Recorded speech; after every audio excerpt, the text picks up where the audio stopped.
মাননীয় অর্থ উপদেষ্টা 2025-26 অর্থ বছরের জন্য 7,90,000 কোটি টাকার একটি সময়োপযোগী ও ব্যাপক আকারের বাজেট পেশ করেছেন, যদিও উনি বলছেন এটা গতানুগতিক বাজেট। প্রস্তাবিত বাজেট আমাদের জিডিপির 12.7%। কয়েক বছর ধরে চলে আসা রাশিয়া ইউক্রেন যুদ্ধ, জুলাই আগস্ট বিপ্লব, মধ্যপ্রাচ্যে অস্থিরতা, উচ্চ মূল্যস্ফীতি, দ্রব্যমূল্যের ঊর্ধ্বগতি, বৈশ্বিক সংকট, ডলার সংকট, ব্যবসা বিনিয়োগ ও কর্মসংস্থানে মন্দা এবং অন্যান্য বৈশ্বিক অনিশ্চয়তা থাকা সত্ত্বেও সরকার 2,30,000 কোটি টাকার উন্নয়ন বাজেট বাস্তবায়নের চ্যালেঞ্জ নিয়েছে, যা আমাদেরকে একটি উন্নত দেশে পৌঁছার যাত্রায় সহায়ক ভূমিকা পালন করবে বলে আমরা মনে করি। প্রথমে আমি অন্তর্বর্তীকালীন সরকারকে একটা বিষয়ে ধন্যবাদ জানাতে চাই যে এই প্রথম বাংলাদেশের ইতিহাসে জাতীয় বাজেটের মতো গুরুত্বপূর্ণ একটি আর্থিক ব্যবস্থাপনায় দেশের নারীদের অবৈতনিক ও অস্বীকৃত সেবা এবং গৃহস্থলী কাজের জন্য প্রাতিষ্ঠানিক স্বীকৃতির প্রতিশ্রুতি প্রদান করা হয়েছে এবং এর মাধ্যমে সরকার দেশের জিডিপি গণনায় এই প্রথমবারের মতো নারীর অবৈতনিক শ্রমের অর্থনৈতিক মূল্য অন্তর্ভুক্ত করার পরিকল্পনা করছে, যা সত্যিকারে একটা বড় নীতিগত পরিবর্তন।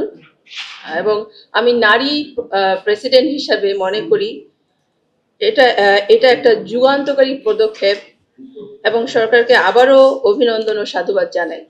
গত অর্থবছরের বাজেটে মূল বরাদ্দের তুলনায় বার্ষিক উন্নয়ন কর্মসূচি বরাদ্দ কমানো হয়েছে 13.2%।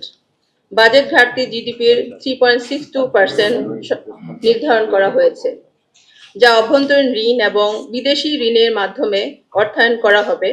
উচ্চ মুদ্রাস্ফীতি এবং সীমিত রাজস্ব স্থানের পরিপ্রেক্ষিতে কম বাজেট ঘাটতি নির্ধারণ করা একটি বুদ্ধিমানের পদক্ষেপ বলে আমি মনে করি। অর্থ বছরের জন্য রাজস্ব আদায়ের লক্ষ্যমাত্রা নির্ধারণ করা হয়েছে 5.64 লক্ষ কোটি, যা বিগত বছরের মূল লক্ষ্যমাত্রা 5.41 লক্ষ কোটি টাকার চেয়ে 4.25% বেশি। আমরা লক্ষ্য করেছি মাননীয় অর্থ উপদেষ্টা বাজেট বক্তৃতায় বলেছেন, কর আদায় বৃদ্ধির লক্ষ্যে আগামী বছর থেকে সব করদাতার অনলাইনে বার্ষিক আয়কর বিবরণী বা রিটার্ন দেওয়া বাধ্যতামূলক করার পরিকল্পনা হচ্ছে। আমরা মনে করি অনলাইনে রিটার্ন জমা করদাতাদের কাছে ব্যাপক গ্রহণযোগ্যতা পেয়েছে এবং পাবে। সকল করদাতার অনলাইনে বার্ষিক আয়কর বিবরণী বা রিটার্ন জমা নিশ্চিত করা গেলে রিটার্ন জমাকারীর সংখ্যা বৃদ্ধি পাবে এবং সরকারের রাজস্ব বৃদ্ধি পাবে। দেশে ক্রমাগত মুদ্রাস্ফীতির চাপের পরিপ্রেক্ষিতে নতুন বাজেটে ব্যক্তিগত করদাতাদের জন্য করমুক্ত আয়ের সীমা 3.5 লাখ টাকা থেকে বাড়িয়ে 3.75 লাখ টাকা করার প্রস্তাব করা হয়েছে, যা 2025-26 এবং 2026-27 অর্থবছর থেকে।